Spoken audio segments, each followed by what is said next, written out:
Hello everyone, स्वागत है आपका एजुकेशनल मॉन्क यूट्यूब चैनल में। आज का हमारा टॉपिक है स्टैटिक जीके से, उत्तराखंड की स्टैटिक जीके से उत्तराखंड के जो महत्वपूर्ण संस्थान हैं जो उत्तराखंड में सिचुएटेड है। ये आपके आगामी exam UK triple S C और यूके पीएससी के लिए बहुत ज़्यादा इंपॉर्टेंट होने वाला है। इनसे फ्रिक्वेंटली क्वेश्चन बनते हैं। तो लेक्चर की शुरुआत करते हैं।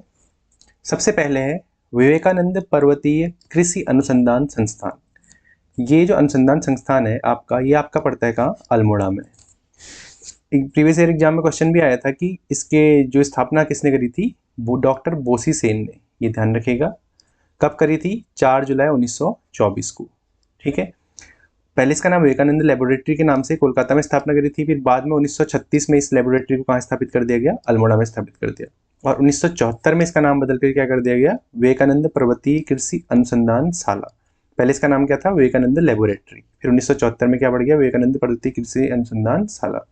ये यहाँ पे मैंने इसकी एक पिक लगा रखी है। ये आईसीआर के अंदर आता है और विवेकानंद पर्वतीय कृषि अनुसंधान संस्थान अल्मोड़ा हवालबाग में स्थित है।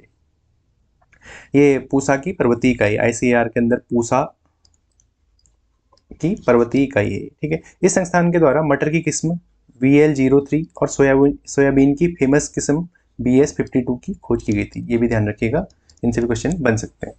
अगला इंपॉर्टेंट संस्थान देखते हैं, भारतीय सर्वेक्षण विभाग, यानी कि survey of India. Survey of India भी बोला जाता है इसको। इसी के नाम पे सर्वे चौक भी है देहरादून में। ये कहाँ है आपका? देहरादून में स्थित है। इसकी स्थापना कब हुई? इसकी स्थापना वाली डेट इंपॉर्टेंट है, एग्जाम में पूछी भी गई है। 1767 ईस्वी में इसकी स्थापना की हुई थी बंगाल में।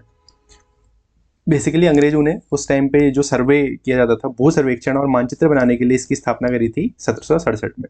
इसके प्रथम महासर्वेक्षक कौन रहे थे? Major James रेनेल। Second world war के दौरान क्या हुआ था? द्वितीय विश्व युद्ध जब चला था 1939 से 1945 के बीच, तो 1942 में इसका मुख्यालय कहाँ? देहरादून में स्थापित कर दिया गया। इसकी स्थापना तो बंगाल में हुई थी, फिर बाद में इसका मुख्यालय देहरादून लाया गया 1942 में। भारत का पहला डाक टिकट जो 1854 में जारी किया गया था, सर्वे ऑफ इंडिया का उस पर लोगो था। ठीक है, 1854 में। भारत का संविधान प्रकाशित करने में इस विभाग का अहम योगदान है, ये भी याद रखिएगा।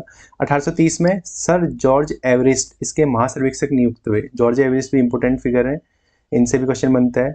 इन कार्टोग्राफी म्यूजियम है इनके नाम पे मसूरी में। 1830 में ये महासर्वेक्षक नियुक्त हुए थे। 1852 में क्या हुआ था? एवरेस्ट की ऊंचाई जो इन्होंने नापी थी ना, इसी वजह से एवरेस्ट का नाम, एवरेस्ट इसी के नाम, इन्हीं के नाम पे है। 29,002 फीट जॉर्ज एवरेस्ट ने क्या करी थी? विश्व की सबसे ऊंची चोटी एवरेस्ट की ऊंचाई नापी थी, उन्हीं के रिस्पेक्ट में जॉर्ज एवरेस्ट। ठीक है, इस तरीके से नाम दिया गया है। तो ये सर्वे ऑफ इंडिया के बारे में हमने देखा। अगला इंपोर्टेंट संस्थान देखते हैं, भारतीय सैन्य अकादमी, यानी कि इंडियन मिलिट्री एकेडमी। काफ़ी सारे लोगों का ये सपना होता है यहाँ जाके ट्रेनिंग करने का, इस IMA को, आर्मी को ज्वाइन करने का। उत्तराखंड से तो स्पेशली रहते हैं। तो IMA के बारे में समझते हैं। इसकी स्थापना हुई थी अक्टूबर 1932 में देहरादून में। अक्टूबर 1932 में देहरादून में इसकी स्थापना की गई थी और औपचारिक उद्घाटन 10 दिसंबर 1932 को किया गया था। इसके संस्थापक कौन थे? सर फिलिप चैटवुड थे। चैटवुड के नाम पे यहाँ पे एक तरीके से बोल सकते हैं चैटवुड हॉल भी है यहाँ पे। इसके पहले बैच में कितने? 40 कैडेट थे। और इसमें इंपोर्टेंट फिगर, यहाँ से बहुत लेजेंडरी फिगर्स पास आउट हुए हैं जिन्होंने इंडियन आर्मी में और देश के लिए सर्वोच्च बलिदान भी दिया है, इंडियन आर्मी में सेवा भी करी है। तो इनमें एक इम्पोर्टेंट नाम, पहले फील्ड मार्शल कौन थे? सैम मॉनेक्सा। सैम मॉनेक्सा जो पहले फील्ड मार्शल थे। अच्छा, सेकंड फील्ड मार्शल कौन थे? आप कमेंट सेक्शन में आंसर करके बताइए।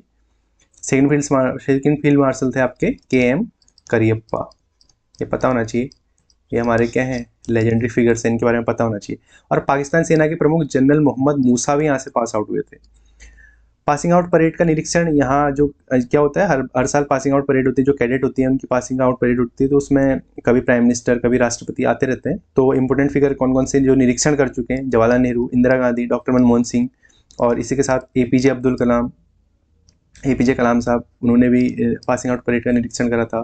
और आपके पहले उपराष्ट्रपति सर्वपल्ली राधाकृष्णन जी, जो बाद में राष्ट्रपति बने थे, सर्वपल्ली राधाकृष्णन जी ने भी पासिंग आउट परेड का निरीक्षण कर रखा है। IMA का आदर्श वाक्य क्या है? वीरता और विवेक। ठीक है, वीरता और विवेक याद रखिएगा। अच्छा, अब देख लेते हैं यहाँ से जो प्रमुख पास आउट हुए कौन कौन हुए। तो हमने देख लेते हैं, सैम मानेकशॉ देखे इंपोर्टेंट, मेजर सोमनाथ शर्मा जो बड़गाम का युद्ध हुआ था, बड़गाम युद्ध में शहीद हुए थे, पहले परमवीर चक्र प्राप्तकर्ता।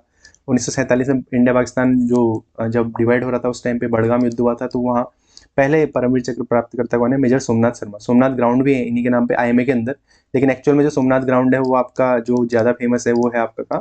रानीखेत में। रानीखेत में सोमनाथ ग्राउंड फेमस है, जो आपका कुमाऊं रेजिमेंट की वहाँ भर्तियाँ आयोजित की जाती हैं और कुमाऊं रेजिमेंट के बहुत सारे फंक्शन आयोजित किए जाते हैं, क्योंकि कुमाऊं रेजिमेंट का मुख्यालय है आपका रानीखेत में। दूसरे legendary figure captain Vikram Batra, Kargil war के शहीद विक्रम बत्रा, जिनको शेरशाह भी बोला जाता है। लेफ्टिनेंट कर्नल होशियार सिंह दहिया, जब अभी एक मूवी आई थी बॉर्डर 2, उसमें जो वरुण धवन ने रोल प्ले करा है captain lieutenant colonel Hoshiyar Singh Dahiya जी, ये भी यहीं से पास आउट है। मोहित शर्मा, जिनको रियल लाइफ धुरंधर बोला जाता है, मेजर मोहित शर्मा, जो मिलिटेंट के कैंप में घुस के उनको मार के आए थे, उन्हीं के साथ रह के, ठीक है, रियल लाइफ धुरंधर इनको बोला जाता है, मेजर मोहित शर्मा हो गए। और बहुत सारे लेजेंडरी फिगर हुए हैं, मनोज कुमार पांडे, ठीक है, ये सब क्या है, यहाँ से पास आउट हुए लोग हैं आईएमए से। आईएमए का इतिहास बहुत एक गौरवशाली इतिहास भी है। अच्छा, अगली चीज़ देखते हैं इसमें भवन संरचना। इसके मुख्य भवन को क्या बोला जाता है? चैटवुड बिल्डिंग बोला जाता है। और इसका डिजाइन किसने तैयार किया था? आर.टी. रसेल ने तैयार किया था। और यहाँ क्षेत्रपाल स्टेडियम भी है, अरुण क्षेत्रपाल के नाम पे। अरुण क्षेत्रपाल भी यहाँ से पास आउट हुए थे, उनको सम्मान में क्षेत्रपाल ऑडिटोरियम में 1982 में स्थापित किया गया था। विक्रम बत्रा के नाम पे विक्रम बत्रा ब्लॉक है, विक्रम बत्रा मैस भी है यहाँ, वॉर मेमोरियल भी स्थापित कर रखा है यहाँ। और इसी की तरह एक और इंस्टीट्यूट है, राष्ट्रीय इंडियन मिलिट्री कॉलेज, RIMC, इसकी स्थापना हुई थी 1922 में। यहाँ से भी बहुत सारे लेजेंडरी फिगर पास आउट हुए हैं जिनने इंडियन आर्मी में अपनी सर्विस दी है, सेना में विभिन्न आर्मी, एयरफोर्स, नेवी में अपनी सर्विस दी है।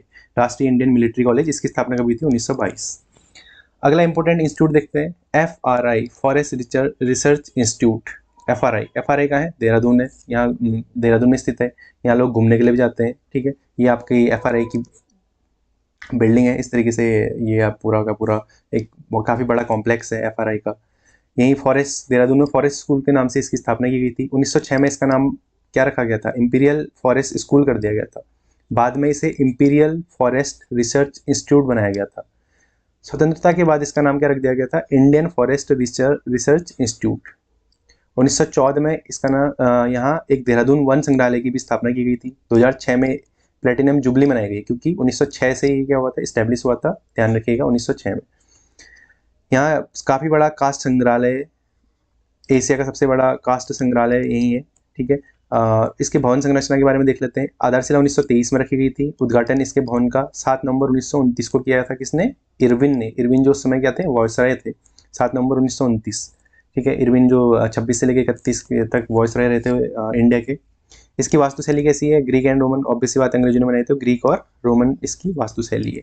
इसके वास्तुकार कौन थे? इंपोर्टेंट नाम है, याद रखिएगा, CG ब्लॉमफील्ड इसके वास्तुकार थे। और मुख्य द्वार को बोला जाता है ब्रेंडिस गेट, क्योंकि इसके जो पहले महानिरीक्षक थे वो थे डिट्रिच ब्रेंडिस, जो क्या थे? जर्मन वानिकी विशेषज्ञ थे। एग्जाम में क्वेश्चन बना है, इनका नाम याद रखिएगा, डिट्रिच ब्रेंडिस।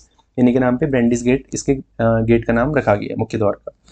अगला इंस्टीट्यूट है Wadia institute of Himalayan geology. Geology के लिए ये समर्पित इंस्टीट्यूट है। भूगर्भ विज्ञान, जियोलॉजी नहीं, भूगर्भ विज्ञान, ये भी कहाँ आपका? देहरादून में स्थित है।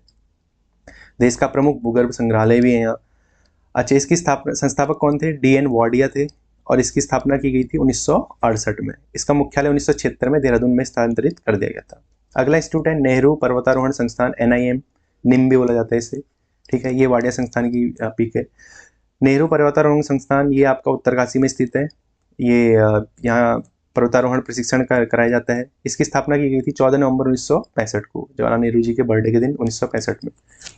अगला इंस्टीट्यूट देखते हैं, लाल बहादुर शास्त्री प्रशासनिक अकादमी, लबासना। लबासना तो सभी को पता होगा, ये जो UPSC वालों की ट्रेनिंग होती है, यहीं IAS यहीं से बन के निकलते हैं। IAS, IRS, इनकी सबकी ट्रेनिंग यहीं होती है। IPS की होती है, और सरदार वल्लभ भाई अकेडमी है वो हैदराबाद में, वहाँ होती है IPS की। IAS जितने होते हैं इनकी लबासना में ही होती है। यहाँ आप देखते भी होंगे, जैसे जब भी रिजल्ट आता है तो लबासना के बारे में जरूर चर्चा की जाती है। ये कहाँ है? मसूरी में है। सितंबर 1959 मसूरी। 1972 में इसका नाम बदलकर लाल बहादुर शास्त्री के नाम पे रखा गया था, और 1973 में इसके नाम के आगे राष्ट्रीय शब्द जोड़ा गया था, लबासना। ये लबासना का ड्रोन व्यू है, ठीक है। इंडिया की जो सबसे बोल सकते हैं टफेस्ट जो एग्जाम होता है, उसके बाद जो सिलेक्टेड कैंडिडेट होते हैं यहीं आपके ट्रेन होते हैं। अगला महत्वपूर्ण संस्थान है सर जॉर्ज एवरेस्ट कार्टोग्राफी संग्रहालय, यानी कि मानचित्र कला। कार्टोग्राफी मतलब मानचित्र कला संग्रहालय। ये भारत का पहला कार्टोग्राफी संग्रहालय है, म्यूजियम है। इसकी स्थापना सितंबर 2023 में मसूरी, देहरादून में की गई है। इसमें क्या है कि म्यूजियम में जैसे क्या होती हैं पुरानी एंटीक चीज़ें रखी जाती हैं, उसी तरीके से यहाँ 19वीं-20वीं सदी के सर्वेक्षण उपकरण रखे हुए हैं। जॉर्ज एवरेस्ट की प्रतिमा है यहाँ, और पंडित नैन सिंह रावत के पत्र भी यहाँ स्थित है। पंडित नैन सिंह रावत जिन्होंने उत्तराखंड का मानचित्र बनाने में बहुत बड़ा योगदान इनका माना जाता है। जो दुर्गम पहाड़ी क्षेत्र हैं वहाँ ये चल के गए थे, वहाँ की ऑब्जर्वेशन इन्होंने करी थी, और फिर उसके अकॉर्डिंग मैप बनाया गया था उत्तराखंड का।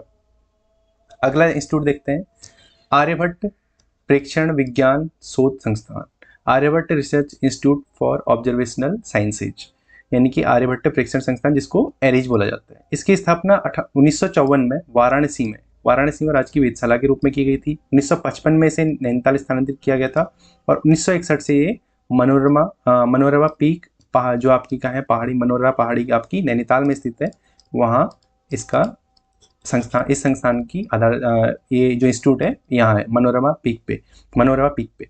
इसकी उपलब्धियां क्या है, 1972 में यहाँ ऑप्टिकल दूरबीन स्थापित की गई थी। 2004 में ये ऑटोनोमस बन गया था, यानी कि स्वायत्त संस्थान बन गया था। 2016 में देवस्थल में एशिया की सबसे बड़ी ऑप्टिकल दूरबीन भी स्थापित की गई थी यहीं इसी के कैंपस में। 2022 में इंटरनेशनल लिक्विड मिरर टेलीस्कोप स्थापित किया गया था। ये लिक्विड मिरर टेलीस्कोप है, ये एरिज का एक दृश्य है।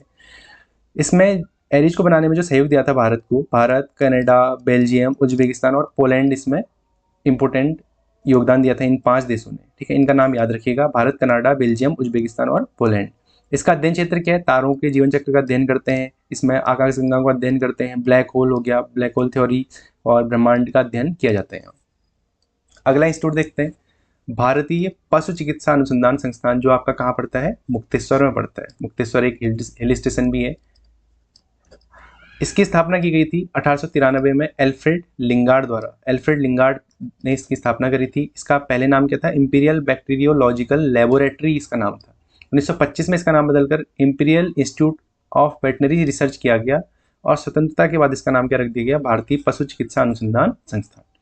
यहाँ सर्रा रोग पर शोध कार्य किया गया। 1924 में रिंडरपेस्ट रोग का टीका खोजा गया। रिंडरपेस्ट पशुओं का एक रोग होता है, डॉक्टर एडवर्ड ने खोजा था। और रानीखेत रोग पशुओं का एक रोग होता है, रानीखेत रोग, उसका भी टीका यहीं खोजा गया है। अगला संस्थान है HESCO, Himalayan environmental studies and conservation organisation. HESCO संस्थान है डॉक्टर अनिल प्रकाश जोशी जी का। यही है डॉक्टर अनिल प्रकाश जोशी, महान पर्यावरणविद माने जाते हैं, उत्तराखंड से हैं, और भारत में भी इनकी क्या है काफ़ी ख्याति प्राप्त है। इसकी स्थापना, हैस्को की स्थापना करी थी इन्होंने 1979 में, 1979 में करी थी। कहाँ करी थी, देहरादून में इसकी स्थापना करी थी। और इसका उद्देश्य क्या है, पर्यावरण को कम से कम नुकसान पहुंचाते हुए विकास मॉडल, यानी कि ये डेवलपमेंटल मॉडल तैयार करते हैं, लेकिन पर्यावरण को ध्यान में रखते हुए। इस तरीके से हमने इंपॉर्टेंट इंस्टीट्यूट्स को हमने कवर करा जिनसे आपके एग्जाम में क्वेश्चन बनते हैं। बाकी देखते हैं नेक्स्ट लेक्चर में। Thank you.